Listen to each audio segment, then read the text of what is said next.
So, you have something important to say, and perhaps it's not always being received well. Maybe people are ignoring you, or constantly asking you to speak up and be clearer. Well, today, we're going to talk about how to communicate more effectively, and what this fake $100 bill has to do with being the best conversationalist. So if you didn't know, this is video 2 in a 3-part series about how to be a better conversationalist. I highly recommend you go check out the first video if you haven't already on listening. Listening is probably the most important thing in a conversation. If you have seen it already, let me know how you're enjoying this series because I plan on doing more like this in the future. In today's video, we're going to break down how to communicate across all settings, be it one-on-one, speaking with a group, or perhaps delivering a speech to an entire crowd. What we're going to be focusing on is ways to make your speech more interesting, more captivating, and this should apply in all areas of your life. Consider the fact that no matter what type of conversation you're having, when people are listening to you, you are the product. So regardless if it's a one-on-one speech or if you're speaking to the entire world, what's important here is that you get people to invest and be drawn into whatever it is you're saying. That's why we can look at all speech and not just one thing. You are the product here, and we're focusing on making your product a little bit better. In most social settings, we're able to find out how we're being received, be it body language, facial cues, or audible feedback. We can kind of tell what the audience is thinking and how they're reacting to us. Being able to take this information in and apply it to the situation is what we call picking up on social cues. Now, I want you to be reminded that nobody is socialized from birth. It's a skill we slowly develop as we experience more and more socializing. So if you're the kind of person that gets lost in the details and isn't sure about the subtleties of social dynamics, I highly encourage you to go out and speak more. Now, some people have a lot of social anxiety and they think it's daunting, and trust me, I get it. Totally. I've been there. But find a group that you're comfortable speaking with and spend less time trying to hold yourself together and spend more time understanding and analyzing the way that people communicate. As you find the unwritten rules, you'll be able to understand how people feel when you speak. And that's a very important first step. So I find when people usually have issues with communications, it falls into one of 2 categories.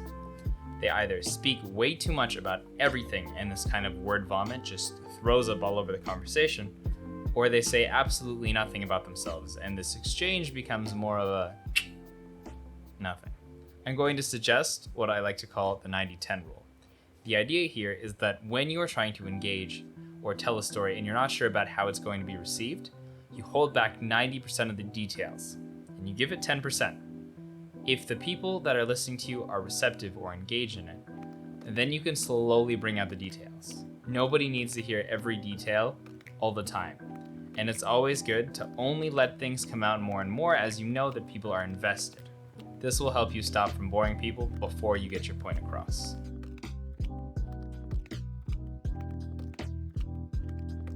Just remember, if you're speaking to a large audience, or you're speaking to people virtually and they're not able to respond in real time, that they probably want some of the meat and potatoes, but still, hold back some things. Nobody needs to know the exact minute of which hour you went to the grocery store. So I think the most common piece of advice when someone is out there trying to date or make friends is to just be yourself. And while that's really well-intentioned, it's a load of bullshit. What they're truly trying to tell you is not to be inauthentic. Technically speaking, you want to stay true to your character, which is important. You don't need to pretend to be somebody else. However, you still need to be calibrated and socially on it whenever you're speaking. Do remember to share the parts of you that are important and relevant to the conversation, and don't try to be someone you're not. But also, don't go giving away all your secrets on day 1. Have faith in the kind of person you are, but maybe try and display the best version of that self. And I think that's probably the best way to put it. This truly poses the next question, which is, how does my best self look when I'm in a conversation? And I think the answer here truly lies in being more interesting. That's not to say that what you have to say is not interesting, but rather how we dress it up. It's the little quirks in conversation that help people stay captivated, like asking questions here and there to get engagement from the audience. Even rhetorical ones will keep them thinking. On top of that, we can use gestures, which I tend to use a lot of, to keep people's eyes moving and focus on what we're saying. We can tell jokes. Even if they're crappy, it's fun to get a little bit of tension release in whatever it is you have to say. Remember, whatever it is you're doing, try and embody it. The more that you take on what you're saying and show it in fullness, the more people are able to be drawn in by whatever it is you have to say. The use of pauses and being deliberate is very important. This is actually something I struggle with when I get excited or just want to get it over with.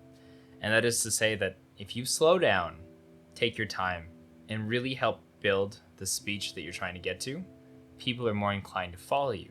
You can hold people's attentions longer than you think, as long as you're smooth about it. So practice taking your time and try not to fumble over your words. So how do all these things translate to the fake money that I mentioned earlier?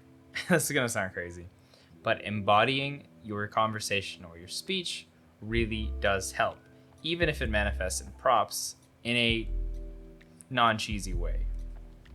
So I'm going to tell you the story behind this $100 bill and why it's one of the most effective tools I've ever seen in a conversation. It's another Sunday evening. I'm at the bar because those are my nights off, and I'm just vibing, listening to some music, and this girl walks up to me, and she knows who I am. Not just my face, but a little bit about me. And I thought that was kind of shocked because I don't often forget people.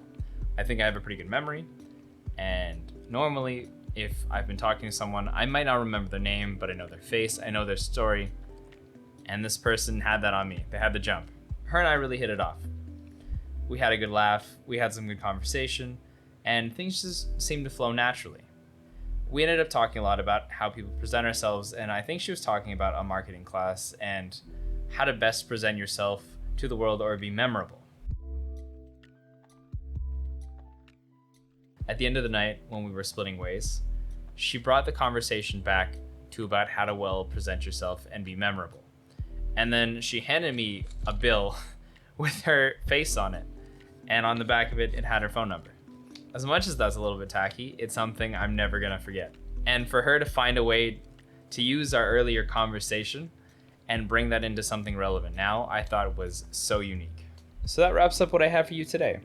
I hope that in your future, you're able to communicate whatever you want to pretty much anyone and have a better understanding of how to make that a good time for everyone. In the future, maybe you'll be able to get more fun experiences out of it like I did. If you have any cool stories, feel free to share them below, and I look forward to the next one. Take care, guys. Also, how cool are these lights?